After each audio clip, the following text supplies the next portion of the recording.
Fica bem na fita, né? Alô, som. Tem que estar bem na fita, né? Tudo hoje. Boa noite a todos e a todas. Depois dessa pandemia, né, que foi um marco civilizatório de grande mortandade de entes queridos, e é claro que dispensa qualquer comentário sobre os 700 mil mortos que tivemos no nosso país, mas foi um marco também de renovação, de aprendizados, quem soube aproveitar as lições que a pandemia nos trouxe.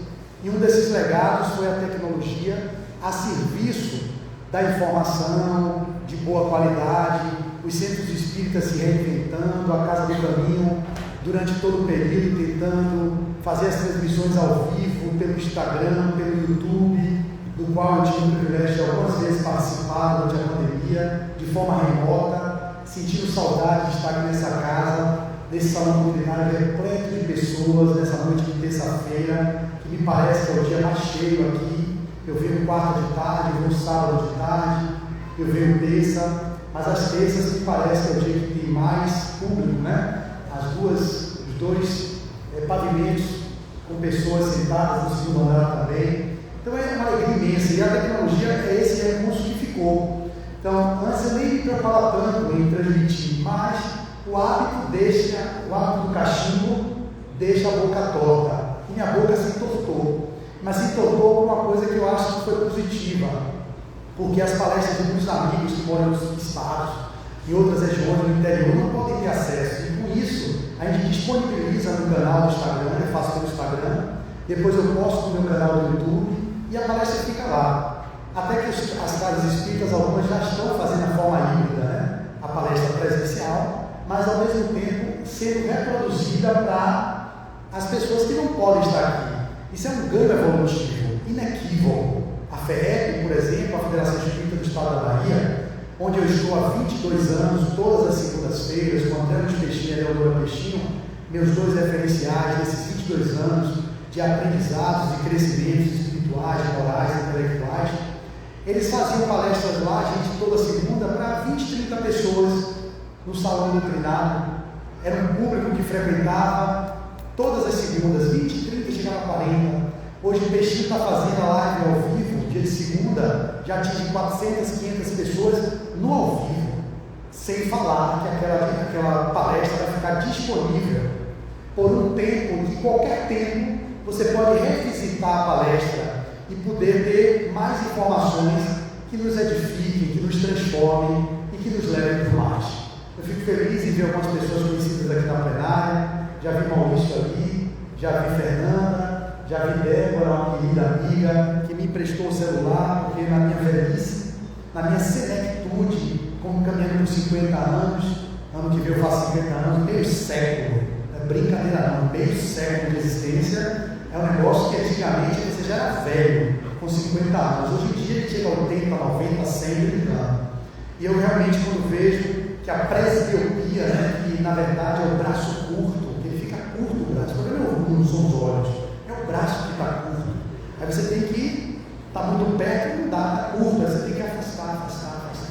Eu nunca pensei que ia passar por isso, mas estando longe, é o braço que é o problema, não é a vista, é o braço que está curto.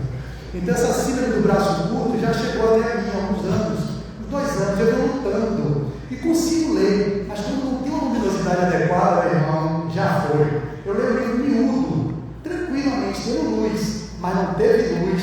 Pode ser a letra garuda, eu embaralho o N com R, o R com T, e aí minha esposa fala, amor, você é confortável, ela tem 46, ela está pior que eu estou com 50. Eu já não consigo mais entender as letras, amor. Uma amiga minha que é oftalmo, que me segue nas redes sociais, que é uma querida, falou, Flavinha, vai lá fazer uma consulta com a gente, para a gente poder fazer esse óculos de presbiopia, é uma patologia da visão quando você chega aos 40, 40 e pouco, né? Você bota o óculos, derruba aqui, bota de novo, eu não tenho nenhum problema com óculos, porque eu fui míope a vida inteira, vivi com óculos de grau 5, grau 4,5, fiz a cirurgia refrativa há uns 15 anos atrás, e foi essa cirurgia que me impediu de ter que usar óculos aos 45, e eu chego aos 50, conseguindo ler para os senhores sem óculos, mas desde que tenha uma luz. Se essa luz não houver, a leitura não é possível nesses ambientes onde a gente vive na penumbra. Então, o tema de hoje, como disse o nosso amigo, é um tema que vem das bem-aventuranças.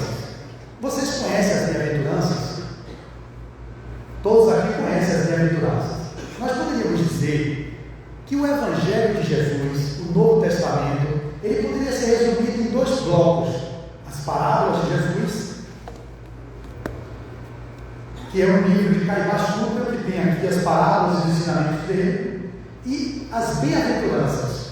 Todo o Evangelho, mais, é para poder destrinchar as bem-aventuranças. As bem-aventuranças estão no Evangelho de Lucas e de Mateus, mas o mais propagado é o Evangelho de Mateus, no capítulo 5, de 1, salvo engano, a 16. Então, para início da nossa fala, eu leio as bem-aventuranças, uma parte dela, quando Jesus sobe ao monte e diz: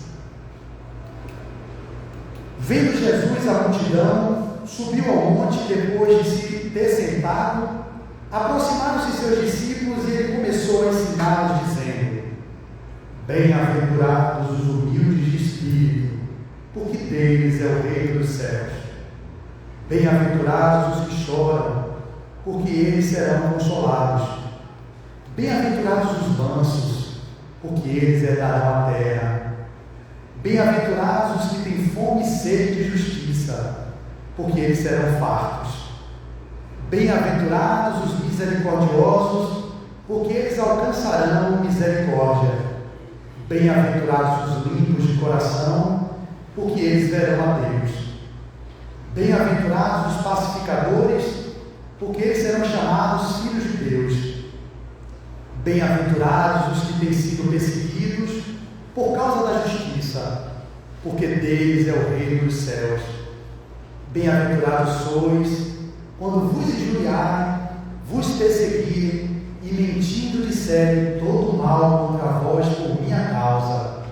Alegrai-vos e exultai, porque grande é o vosso galardão nos céus.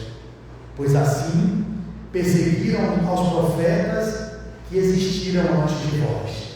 Mateus capítulo 5, versículos de 1 a 12. O nosso trecho, que é o mês de aniversário da Casa do Caminho, essa casa que traz tanta luz e expansão para as pessoas que aqui se podem encontrar o consolo e o conforto das suas dores, ela faz aniversário nesse mês. E a temática do mês, salvo a minha amiga Geisa, será sobre as bem-aventuranças.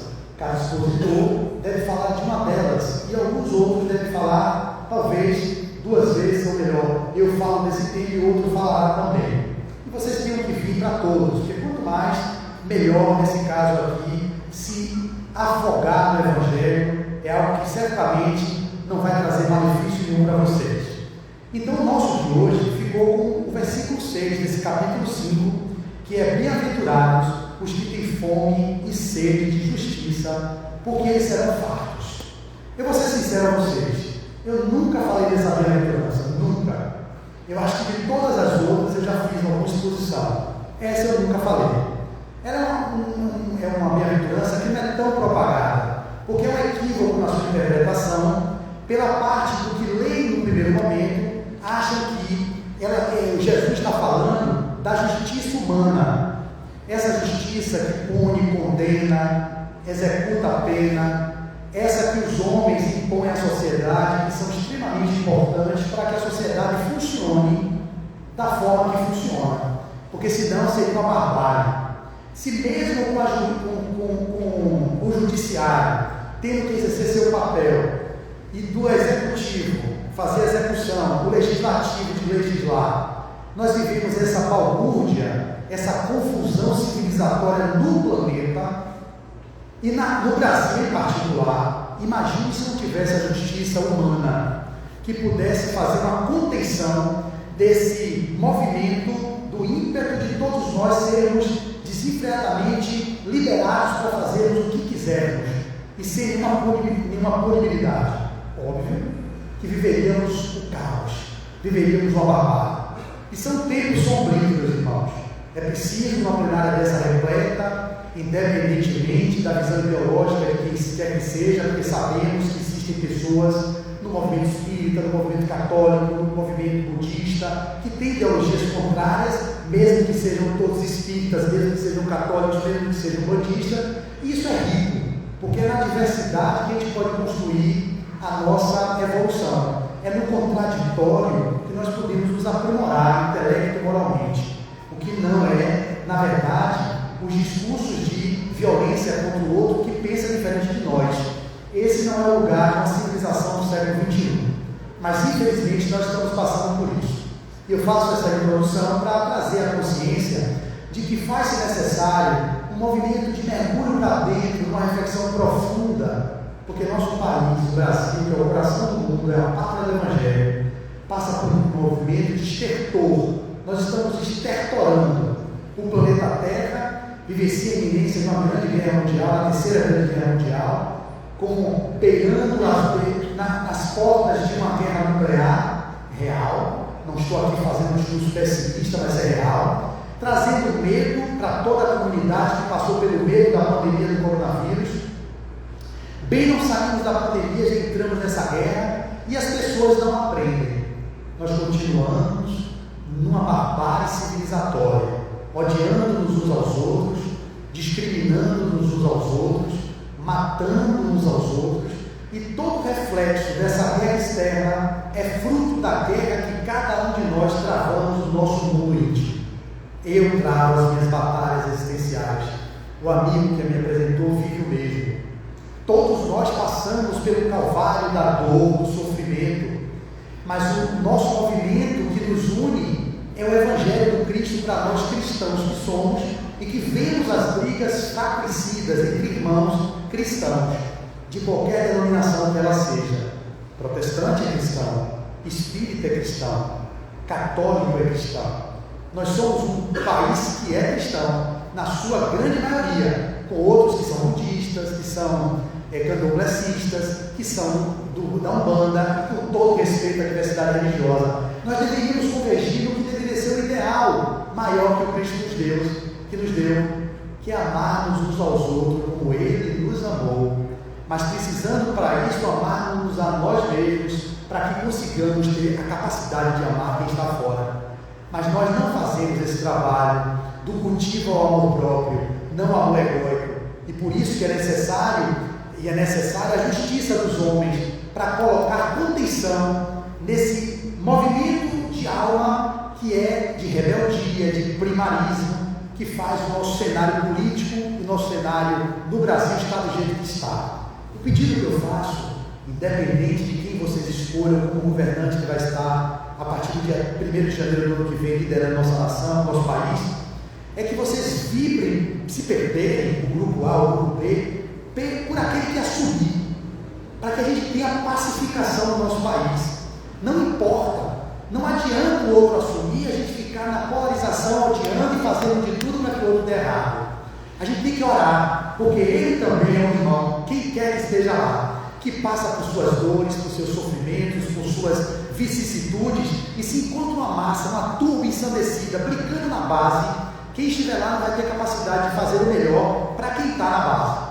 Eu sei que é difícil, às vezes, orar por um espírito que, às vezes, não faz lugar no nosso coração, mas nessa hora nos exemplifiquemos ou nos peguemos com Jesus, que conseguiu amar Judas, que o traiu, que conseguiu perdoar Pedro, que o negou, que conseguiu incluir a mulher adúltera como uma possibilidade de não ser apedrejada, que foi a mulher samaritana, que era tida como uma pária, que conseguiu morrer no madeiro ao lado de 2 ladrões, Dimas e o outro, e falou que ele estaria morrendo nos céus também, no movimento de aprimoramento.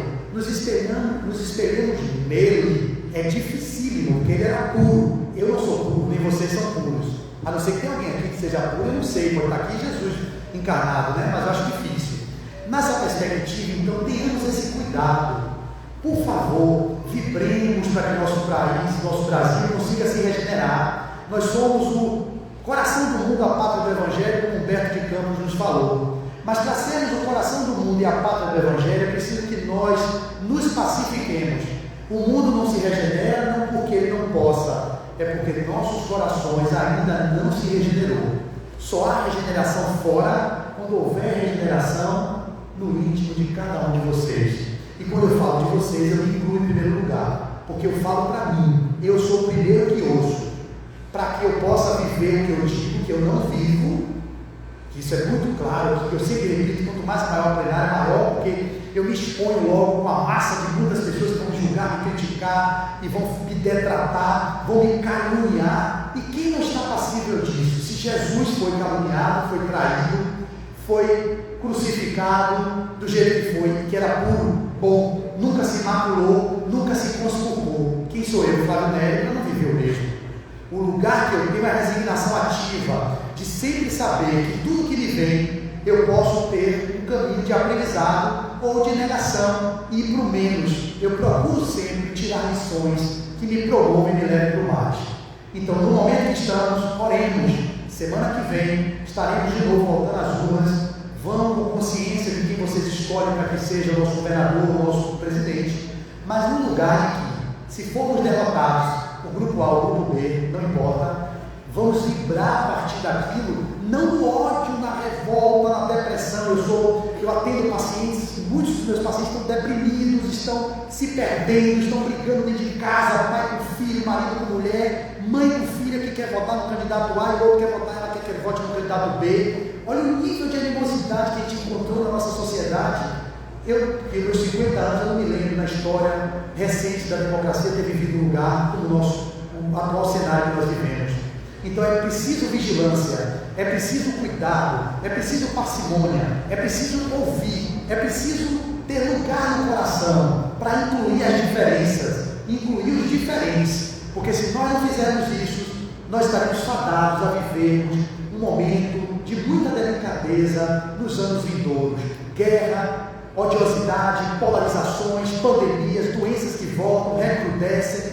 Não é esse o lugar que o Brasil precisa. Nós precisamos ser um país que nos unamos em prol de um objetivo comum, que é o amor. Se um ou outro vai de encontro a isso, vibremos para que ele volte para o caminho do amor e não estejamos reforçando o padrão de dor, de sofrimento, de separação, de dissensão. Essa é uma fala que eu preciso fazer em todas as palestras que eu tenho feito. Essa semana vai ser uma semana muito cheia para mim. Hoje eu estou na Casa do Caminho, amanhã eu estou lá na Unia, numa aula que eu vou dar na UNI. Na quinta-feira eu vou estar na Casa de Arapiraca. No sábado eu vou estar fazendo palestra no César, em Vilas, os semeadores do amor. É uma semana que eu vou falar isso em todos os lugares. Talvez seja essa a minha função maior do que falar sobre a bem-aventurança. É levar esse movimento de esperança de dias melhores. Mas as esperanças que a gente pode cultivar, elas são fruto do lugar em que você se coloque a partir de agora na relação com o mundo, na relação com o nosso país. Então, André Luiz Peixinho tem esse livro que eu recordo como magnífico, um livro que vocês podem ler em 1h30, 1h40, vocês conseguem finalizar essa obra. Uma leitura mais tranquila, 2 horas, eu li 1h35, porque eu cronometro para saber o tempo. É um livro muito bonito, florido, tem muita arte, tem muita coisa boa. E Peixinho, que é uma pessoa que eu admiro bastante, ele vai falar sobre as bem-aventuranças e outras belezas espirituais. É um livro lindo, poético, ele tem uma verve que eu sinto da poesia, ele gosta muito da homilia, ele gosta da arte, apesar de não conseguir cantar, mas ele escreve de uma forma que é uma forma muito interessante. E eu vou pegar hoje, como eu tenho feito, nas minhas palestras, eu tenho lido a mensagem de Marta, da benfeitora Marta, que vocês conhecem alguns, que psicografa através de Marcelo Mariano, mensagens diárias de domingo a sexta-feira, que são maravilhosas. Ela é a benfeitora mais atual que eu tenho tido contato no momento, porque ela é um espírito que fala do cotidiano, da guerra na Ucrânia, da pandemia, do cenário político, do meio ambiente. Ela escreve sobre atualidades. E lá, nas palestras que me possibilitam fazer o tema livre, eu escolho os temas dela. Quem quiser seguir, está lá no meu canal no YouTube, Flávio Nery Azevedo. As mensagens eu publico de domingo a sexta-feira. Ela só não escreve dia de sábado. Então, de domingo a sexta, se vocês quiserem mudar seu dia com mensagens edificantes, vocês encontrarão as mensagens da benfeitora Marta, pela psicografia de Marcelo Mariano, médio baiano, que nos traz essa beldade, essa beleza. Hoje, eu vou falar do nosso irmão Peixinho, que eu já convivo com ele há 22 anos, e que cabe aqui a leitura do seu texto sobre as bem-aventuranças, que é o capítulo 6, ou melhor, capítulo 5, versículo 6. Ele intitula Bem-aventurados os que têm fome e sede de justiça, e começa nos dizendo assim. Eu vou falando e vou trazendo a interpretação para vocês. É bem pequeno. No meu ponto de vista, vai caber na palestra, que termina que horas, irmão? Qual o tempo? 8h25. Então, perfeito. Temos tempo. Fiquem atentos, tá bom? Depois compre um livro na livraria, ajude a casa. Se não tiver, compre na FEB, que vocês ajudam o movimento federativo, e depois leiam. Porque é um livro de 1h30, 2 horas, vai mudar a alma de vocês com coisas edificantes. Porque todo mundo aqui tem tempo, eu sei que tem, para ver novela e nunca perde tempo. Pegou o livro, cochila na hora. É pegar o livro, cochilou. É incrível. Eu não sou contra a novela. Eu não sou contra jornal. Eu acho que tudo é lícito, mas nem tudo nos convém, como parafraseando Paulo de Tarso. Mas a gente é capaz de ter horas infinitas, maratonando séries, um fim de semana inteiro, de coisas às vezes que não traz conteúdo moral agregado, não traz valor à nossa alma. Mas pegou um livro que eu estou dizendo que vocês vão ler em 2 horas, vocês são incapazes de ler. Eu fico sabendo, onde é que está? Que mundo está indo? Não lê. Pegar um livro desse vai trazer uma beldade de mensagens lindas. Só 2 horas significa meia hora hoje, meia hora amanhã, meia hora depois. Sábado você acabou o livro. Olha, eu li um livro esse ano, porque a nossa média de leitura no ano são 4 livros, incluindo livros didáticos e paradidáticos. Vocês sabem disso? Incluindo os livros de escola, a gente lê por ano de 4 a 5 livros por ano, a média do brasileiro. O francês lê de 15 a 16. Quando caiu para 14, o Ministério da Educação e da Cultura fez uma política de incentivo à leitura.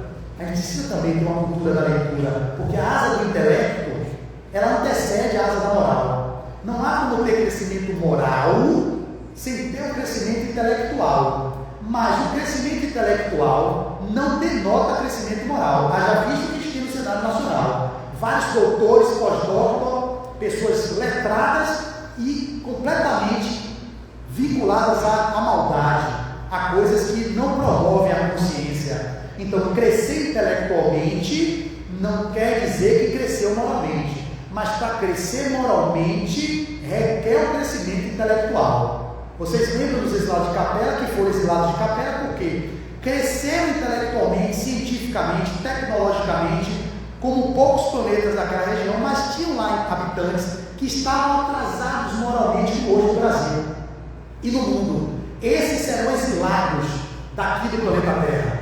Podem ler Os Exilados de Capela, de Edgar Allan. Tem uma trilogia dele que é muito boa, mas esse é o mais conhecido, Os Exilados de Capela. Ele vai falar dos capelinos que foram exilados no Brasil, no planeta Terra, e que contribuíram para o movimento civilizatório, que hoje compõe a humanidade, e eles, muitos deles se evoluíram moralmente e voltaram para a Capela, na constelação do Cocheiro. O Brasil está passando pelo mesmo. Nós estamos num momento de regeneração, num momento de transição planetária. E nessa transição, existem pessoas que não estão mais compatíveis com a vibração da Terra. O que vai acontecer? Você é muito bárbaro, primitivo, vai para a estádio de futebol, como eu vi uns 4, 5 anos, para pegar vaso sanitário e jogar nos amigos que passam embaixo.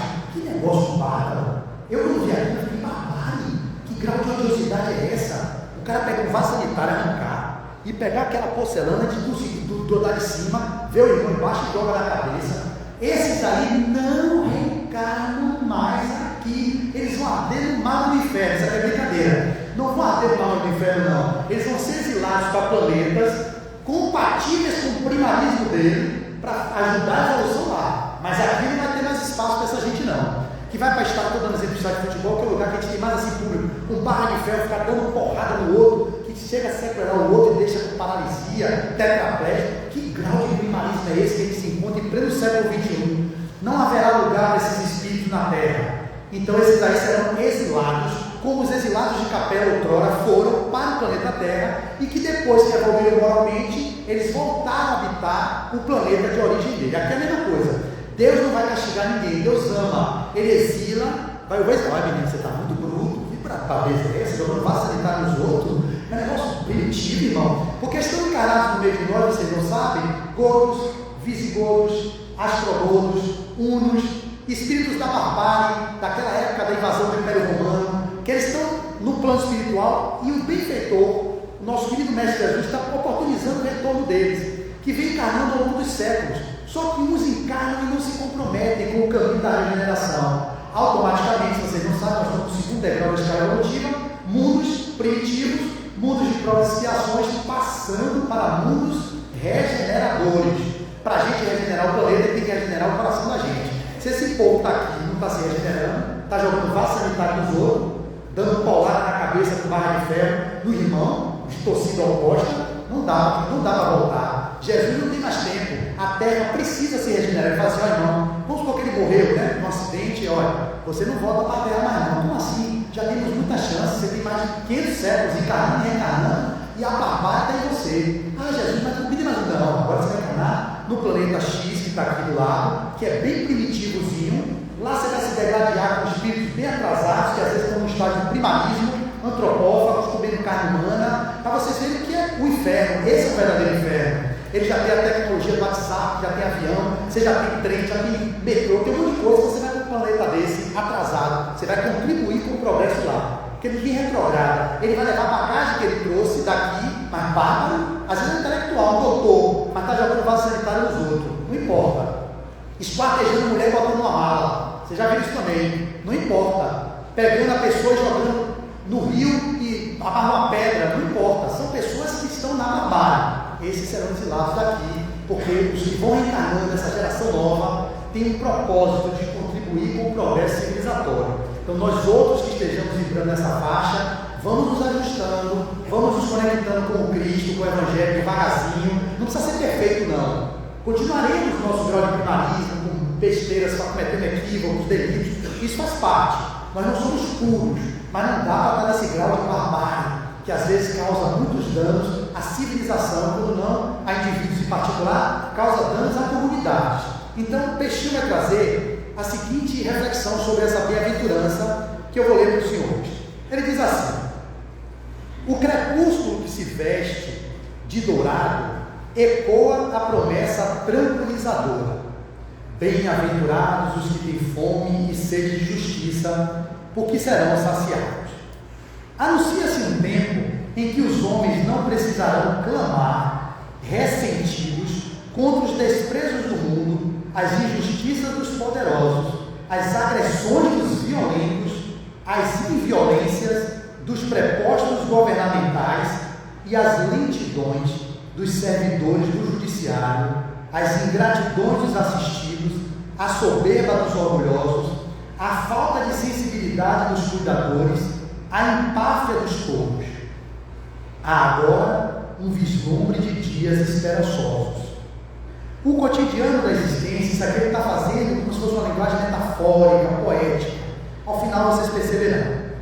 O cotidiano da existência se organizou até o momento como um tribunal permanente, em que todos são réus e juízes simultaneamente. Todo mundo quer condenar, julgar o tempo todo. A gente não espera a justiça definir. A gente quer justiça com as próprias mãos. Não é isso que a gente tem feito? De um modo geral, gente, vocês têm informação do que o poder está passando. A gente não aceita que o outro seja punido pelo judiciário no que diz respeito aos trâmites legais. Eu não sou da área do direito, mas a gente entende um pouco que precisa ter o trânsito julgado, tem que ter a questão da sentença final, mas a gente quer matar antes. A gente pega o cara, o ladrão, que roubou uma galinha, não importa, roubou 1 milhão, e quer apedrejar o cara ali na rua e tirar a justiça para a nossa própria mão, quando o outro lá fora é o reflexo do que a gente traz dentro, porque nós não temos o hábito de olhar para dentro, nós não conseguimos entender que tudo que a gente projeta fora fala um pouco de nós. Quando aquela turma ensandecida, na passagem da mulher adúltera, quando todos reuniram-se na praça, dizia: Messias, ela adulterou, o que vai fazer? Vai contrariar Moisés, que manda apedrejar, ou vai liberá-la? Se Jesus manda apedrejar, ele está indo de encontro à lei do amor, que ele veio trazer. Se ele libera, ele está contrariando Moisés, porque ele está dizendo que ele é um falso profeta, porque ele veio cumprir a lei. Como ele é sábio, ele me apedreja e me libera facilmente. Ele deixa o própria turma ensandecida, louca, ensandecida, tomar a escolha. Ele escreve no chão e diz: aqueles dentre vocês que tivessem pecado, é errar o alvo. Sai dessa cultura do pecado judaico-cristão. Se eu não me engano, o termo é armatia, que é errar o alvo. Pecado é isso. Todo mundo aqui erra o alvo o tempo todo. E ele dizia: aquele dentre vós que estivessem em pecado, que atira a primeira pedra. Se Flávio falasse isso, que não tem nenhum grau de moralidade, eu não ia ficar pedra na mulher, porque eu não tenho ressonância psíquica para magnetizar aquela turma ensandecida e dizer: aqueles que você e quem é você para falar isso? Você é um pecador, todo de pedra. Eu ia tomar pedrada junto, ia apedrejar a mulher e a mim também. Como Jesus era a moral manifesta, ele tinha envergadura para dizer de um lugar que tocava a alma do outro, e dizia: aquele dentre vós que tivesse pecado, que atira a primeira pedra.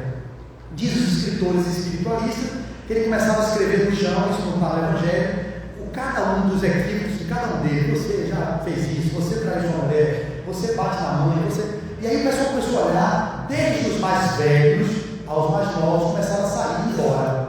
Porque os mais velhos tinham se equivocado muito mais do que os mais novos. Depois que todos foram embora, ele disse assim: mulher, perceba, eles não te esconderam, eu também não te julgo. Vais e não tornes a pecar. Não volte a se equivocar.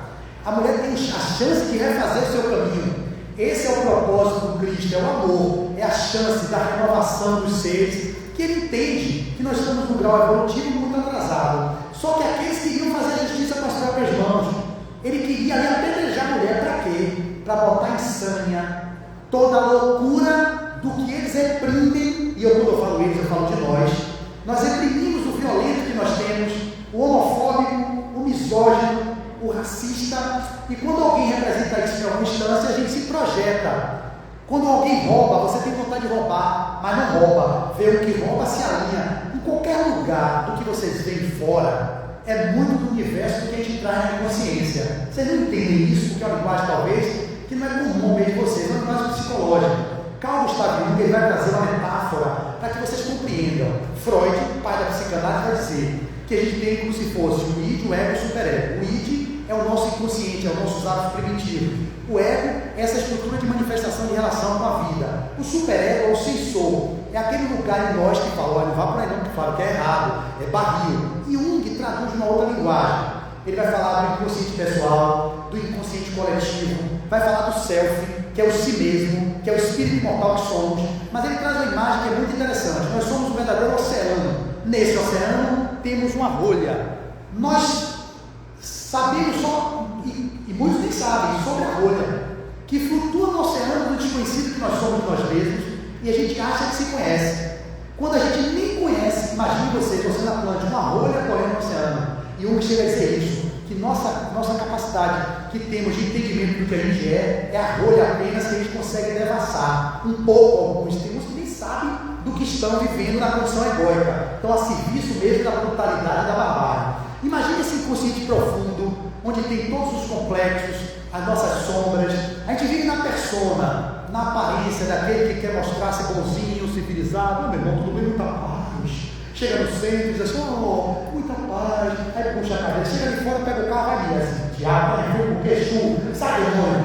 Você já bota para fora toda a animosidade que está guardada nesse inconsciente profundo, que você não quer revelar. Por quê? Porque você tem medo de não ser aceito, de não ser amado, de não ser querido. Então fica com aquela voz benívola: oh filho, mas aí sai daí, não consegue. Numa curva, bastou alguém contrariar, sair daqui do estacionamento, passou na frente: nossa, tá vendo aqui não, rapaz, miserável, vai bater meu carro. Oxi, que demônio que tem de mim. Aí você, quando você se conhece, você diz assim: ok, Flávio, você é luz e sombra. Mas as pessoas que vivem desconhecidas de si próprias vivem no mundo achando que essa bondade manifesta na gentileza e na movimentação do amor. Mentira, falácia.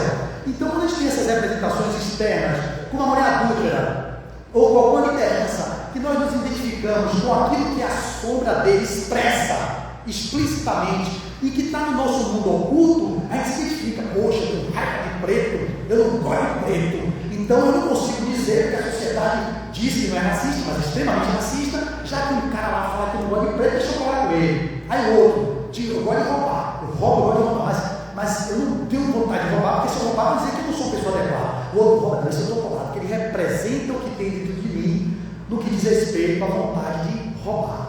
Então, o outro lá fora é muito reflexo do que a gente traz dentro de nós. Então, nenhum nem outro. Todos são humanos comuns e imperfeitos e que estão ali tentando acertar, fazer o melhor que eles podem. Alguns estão acarretados e detonam a vida de milhões. Esse é o problema quando são as lideranças que destrói. Eu fazer uma coisa errada, detona minha vida, talvez de mais uma pessoa. Uns governantes desses, quando fazem uma besteira, detona a vida de muita de gente. É por isso que a gente tem que ter mais cuidado, porque é o que temos para hoje. Então, quando ele diz aqui, André Luiz Peixinho continua falando, ele vai falar sobre a justiça que a gente quer fazer, às vezes, com a nossa própria condição, né? Então, a todo instante, aprovamos as atitudes dos que perfilam ao lado de nossa mundividência. Então, ele vai muito rebuscado. Para quem não conhece Peixinho, eu amo, porque ele já leu 6.500 livros nessa encarnação de 70 anos. Ele é uma motivação a mais que eu leio. Por isso que eu tenho essa coisa de uma busca desenfreada de leitura. Ele tem 3 graduações: formado em Medicina na Federal, Psicologia na Federal, Filosofia na Federal, Mestre de Medicina e Doutor em Educação. é o cara mais transdisciplinar que eu já conheci no movimento espírita. Eu chego a dizer que ele é uma das maiores cabeças pensantes do movimento espírita no Brasil. Aí eu digo que ele é gênio. Ele fala assim, eu estou há 22 anos, ele fala assim, claro, ele brinca comigo, né? E eu tenho essa liberdade de brincar com ele assim, claro, sabe por que você acha que eu sou um gênio? É porque, imagina uma ameba, eu sou uma ameba, um protozoário, que sou eu, vai achar que uma célula que não seja uma ameba é um gênio. Então, como eu sou uma ameba, eu critico ele, foi ele que disse que eu era uma ameba, não foi eu mesmo, eu sou uma ameba, eu acho que ele é um gênio, só que ele acha quem é gênio. Por exemplo, Amit Goswami é um gênio, Ken Wilber, eu disse, eu sei, bicho, você tem esse referencial, mas o meu de ameba é você. Você para mim é um gênio, porque ele não quer se titular como gênio, mas para mim ele é gênio. E também, Ildefonso do Espírito Santo, meu amigo, que morreu, desencarnou em 94, falou assim, quando eu falava assim, peixinho, Ildefonso, ali é genial, é gênio. Até Ildefonso, também médico, sanitarista, foi presidente da Federação Espírita por 2 mandatos, amigo nosso, amigo dele, desde pequeno, um gênio, que começou a fazer palestra com 12, 13 anos, desde 5 anos, lia livros, já estava lendo, a gente não consegue ler um livro dele que ele escreveu, de 2 horas, um gênio desse, fica aí, perdendo tempo, porque não é tão útil. Então, dá uma lidinha no que o cara escreveu, porque o cara tem bagagem para falar o que está fazendo aqui. Então, quando vocês viram as palavras aí dos caras, não se preocupe, tem um glossário do lado, justamente para tirar as dificuldades, só que aqui eu não vou ficar tendo essa tarefa não, vocês se virem depois, compram o livro e vão lá no Google e vejam o que significa no próprio livro, tá bom? Então, a todo instante, aprovamos as atitudes dos que perfilam ao lado de nossa multividência, de nossos interesses, de nosso modo de valorar e, simultaneamente, julgamos negativamente todos os que se colocam no reverso da medalha, sem nos darmos conta dos reiterados equívocos contidos em nossas sentenças centradas na superficialidade de nossas observações. Olha que lição. A gente julga pelo nosso padrão, a gente julga pelo nosso paradigma. Eu sou uma ameba, eu julgo ele um gênio. Ele que não é uma ameba, é uma célula desenvolvida, julga um gênio maior que ele. Então, nossos parâmetros de julgamento são de acordo com o nível de evolução que nos encontramos. No passado, a gente achava que quem roubasse tinha que cortar a mão. Hoje, a gente está vendo gente querendo cortar a mão do ladrão, como a gente viu aqui em Salvador, o cara dando palmada na mão do cara. Eu não sou a favor do roubo, mas eu não sou a favor da tortura. O cara roubou, vai ser punido, irmão. Como? Vai ser preso. A sentença quem dá é o juiz. É assim que tem as leis para tornar o nosso planeta uma barbárie. Mesmo que as leis cometam injustiça algumas vezes, sejam corrompidas, a gente entende tudo isso, mas não nos dá o direito de julgar com nossas próprias mãos, fazer justiça com as próprias mãos. Bem-aventurados os que são, bem-aventurados os que têm fome e sede de justiça. Quando você lê isso, eu tenho fome de justiça, eu tenho sede de justiça. Matou, tem que matar. Roubou, corta a mão. Vamos dar porrada nele até que chegue mole. Eu me lembro quando eu morei uma vez, era uma barbárie tão grande, que eu me assustava desde pequeno, porque eu também não sou fogo de cheiro não, viu gente, pelo amor de Deus, eu já fui centurião. Quem não sabe o que é centurião é um comandante de 100 soldados romanos lá em Roma Antiga, e que não valia muita coisa não, eu matava também, eu quebrava na porrada, na espada, todo mundo aqui, né? Ninguém aqui se botar pega ladrão, não fica no meu irmão, entre aspas, eu quero dizer assim, todo mundo aqui não é ladrão de si, eu falo na metáfora de quem já matou no passado. Todo mundo aqui não está aqui porque é bonzinho, não. Está aqui porque está endividadinho. Tem uns problemazinhos aí que a gente acumulou. E não é por isso que ele está sofrendo de depressão, transtorno do pânico, não. Não é porque vocês são anjinhos de candura, espíritos nobres, puros, não. É porque é atrapalhado. É um atrapalho geral. E eu sou mais atrapalhado, talvez, por isso que eu estou aqui. Para nesse movimento de falar para vocês, eu me corrijo. Eu estou todo atrapalhadinho em muitas áreas da minha vida. Mas a diferença de vocês, sabe qual é? Que eu já reconheço em muitas coisas, vocês não. Vocês acham que vocês são bonzinhos, são espíritos de candura, e não tem olhar para dentro, porque não se olha, e fica na periferia, só na persona. Não, eu sou solista, eu ajudo todo mundo, tenho muitos pacientes no consultório, estou nesse lugar, acabei de ir agora no consultório, porque eu cheguei em cima da hora, atendi umas pacientes lá, todo mundo nesse lugar de cuidadora, usou, mas dentro tem um demônio dentro, e eu sei que tem. Ele fica ali, se não puder essa semana, você marca a semana que vem, você não pode na minha agenda não, a agenda que faz sou eu, fica tomando todo o outro não, vai cuidar da sua vida entre aspas, no sentido assim, olha para dentro, não fica nessa justificativa egóica o mostrar o nosso lado bonito. Nós não queremos revelar o nosso sobrinho. E eu não estou dizendo que vocês têm que revelar isso, não, porque eu poderia sair correndo daqui. Se vocês começarem a revelar o nosso sobrinho de vocês, não fica ninguém. A gente tem que ter um filtro para viver em sociedade. Eu não estou falando que tem que ter sem borda, sem filtro, não. Não, tem que ter. Mas no reconhecimento de que, se ele aqui me trata de um jeito na mesa, eu posso dizer assim, pô, você é grosso, cara, não precisa revidar, mas eu tenho para mim, eu estou com vontade de meter na zona nesse cara. Reconhecer isso, que eu estou com vontade de dar um soco nele, significa que eu não estou escondendo a minha animosidade, a minha ira, a minha irascibilidade. É isso que eu quero dizer. Não é dizer que eu vou dar vazão, estou no trânsito, aí vejo o cara dizendo, meu Deus, se eu estou naquela época, eu passo por cima desse demônio, mas eu me contenho. O que é que o Espiritismo diz? O verdadeiro espírita não é aquele que não erra mais, é aquele que se esforça para domar as suas más inclinações. O que eu estou fazendo é isso. Eu estou domando, já está implícito, as más inclinações, ou seja, já está dizendo que eu tenho más inclinações. Você entende o que o Kardec fala? É o que se esforça para domar as más inclinações. Então significa que ele tem mais inclinações. Eu tenho, vocês têm, todo mundo tem. A diferença é, alguns sabem que tem mais inclinações e já começa a ver, por exemplo, eu sei que eu sou irritadíssimo, eu sei que eu sou controlador, eu sei que eu sou autoritário, eu sei que eu sou despótico, eu sei que eu sou arrogante, eu sei que eu sou prepotente, eu sei que eu sou egoísta. Olha quanta coisa ruim. E o que você está fazendo aqui nessa palestra? Como é que chama um palestrante desse? Né? Como é que bota um cara desse para falar com o público que ele é tudo isso? Está achando esse cara? A diferença é só essa, irmão, que vocês também são isso tudo que eu disse, só que vocês não sabem. Vocês acham que vocês são os anjos de Candor? Eu sei que eu sou esse demônio aqui dentro. Só que esse demônio já reconhece esse demônio e já olha, meu Deus, que atraso. Minha esposa diz uma coisa para mim, meu Deus, você é no tempo da espada, eu cortar no pescoço dela. Óbvio, e a cabeça dela assim, tomada.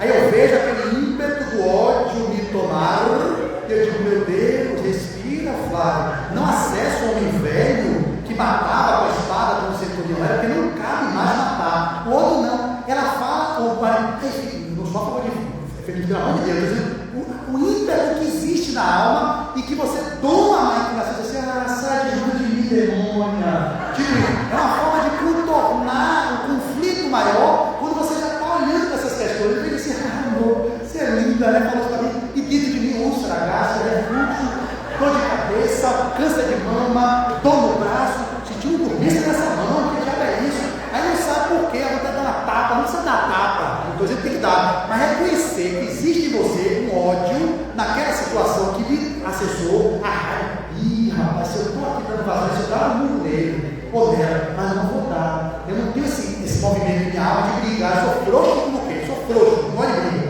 mas eu reconheço essa animosidade que eu sou acessada muitas vezes. Eu lembro um dia, só para finalizar essa parte, já está acabando o tempo, que eu estava indo para a Federação Espírita, uns 15 anos atrás, para a Federação, para o grupo de estudo. Eu ia estudar Jesus. E eu, no trânsito da ACM, passou um cara do meu lado, me deu uma fechada. E eu digo, meu Deus, peguei o carro, acelerei e queria correr atrás dele como se fosse Mad Max para bater o carro no outro. Pá, pá, pá. Aí, na hora que eu fui tomado por aquele ímpeto de ódio, eu digo, opa, aí é que está a vigilância, aí é que está o conhecimento. Aí é que está o movimento de ir para dentro, reconhecer a sombra. Se você é tomado pelo impulso, você faz a besteira e depois se arrepende. Eu não. Eu tenho que pensar antes de fazer a besteira. Opa, em alguns casos, alguns eu faço a besteira e depois me arrependo da tática. Eu nem sabia que eu tinha feito essa besteira. Aí eu falei, meu Deus do céu. Aí eu fui atrás dele assim. Digo, calma, esse cara pode estar com um problema. Ele pode ter acabado com a esposa, ele pode ter sido traído, ele pode estar com ódio de alguém, mas alguém cometeu uma bala. E você está disposto a trocar porrada de uma arma, né? E você está disposto a brigar com o cara desse? Não, você é frouxo, você já fez isso no passado, você é frouxo.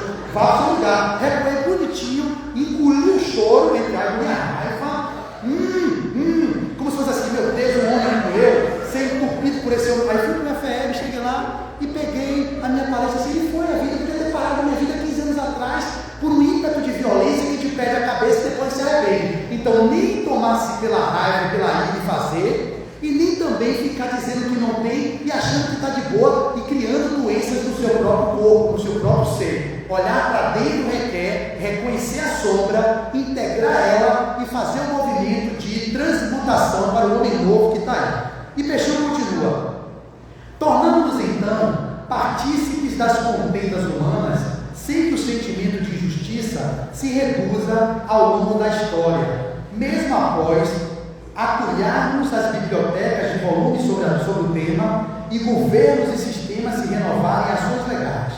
Fixados na ânsia de um suposto merecimento, encontramos diariamente a injustiça na rua, no educandário, na repartição pública, na imprensa, no hospital e até mesmo nos templos religiosos, quando, em sonoro gritar desesperado, recriminamos Deus pelo não atendimento de nossos anseios, nossos caprichos de crianças feridas, minimizeiras e que fica querendo que a vida seja do jeito que a gente acha que deve ser. E tem uma frase que eu sempre digo: como é que a gente funciona quando a gente, por exemplo, deprime? Há uma pandemia de depressão no planeta Terra. Diz a Organização Mundial de Saúde que até 2025 a maior causa de mortes era o suicídio, que já estava beirando aí de uma forma avassaladora depois da pandemia, e esse medo que o pessoal está vivendo tem aumentado os consultórios de ansiedade, transtornos psiquiátricos graves, por causa desse lugar da perda do propósito e a perda do sentido essencial, ao verdadeiro vazio essencial. Então as pessoas ficam,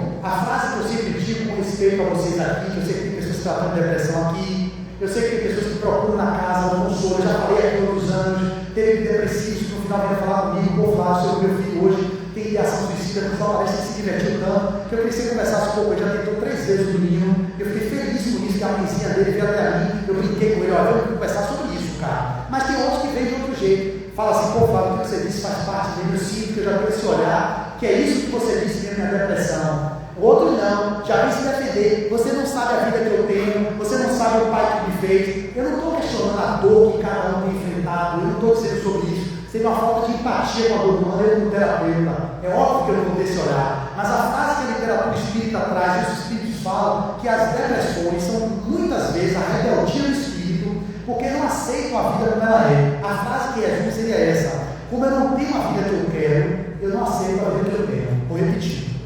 Como eu não tenho a vida que eu quero, ou seja, eu queria um pai que me batesse, eu queria um emprego, eu queria uma mulher que me traísse, eu queria ganhar mais do que eu ganho. Como eu não tenho a vida que eu quero, eu não aceito a vida que eu tenho. Por isso, deprime ou se mata.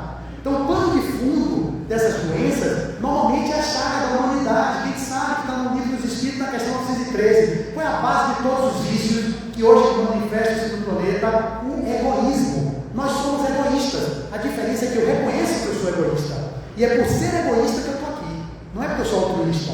É pelo grau de egoísmo que eu tenho, que eu vejo que eu só tenho como sair desse egoísmo me doando um pouco mais para o outro. Fazendo uma palestra, renunciando ao atendimento no consultório, podendo fazer um trabalho social com Débora na palestra que eu fiz. É uma aquisição dessa casa linda e incrível, que veio da Casa do Caminho após uma palestra minha no meu grupo Casa, que veio para a sopa, já está lá, é gastrônoma, ajudando, trazendo ideias para melhorar a sopa, fazer uma sopa na comunidade para empoderar as pessoas da favela. Então é um ganho por um trabalho que eu fiz de egoísta, e eu ganho uma pessoa que vai se somar a mim num propósito altruísta. Mas não porque eu seja altruísta, porque eu sou egoísta que eu fiz isso. Isso tem que estar claro. Só que vocês não sabem disso. Então, nós depressivos que vivemos a depressão, o abandono da existência, na tentativa de se matar, o pano de fundo é o egoísmo. É a grau de pouca indulgência, pouca tolerância consigo mesmo, pouca humildade, reconhecer que você é falível, humano, comum, imperfeito. E como vocês não têm a vida que quer, eu não aceito a vida que eu tenho. E aí entra na depressão. Eu sei que as pessoas estão ficando ao lado, já me deixa tenso. É um sinalizador que eu estou falando no tempo, é a casa do caminho. A casa do caminho, aqui está, porta aberta.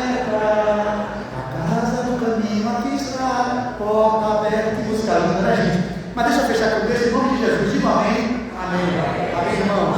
Vamos finalizar, meu irmão, por favor, viu? Eu posso recuperar tudo aqui. Então não paro mais. Vou ler até o final e termino.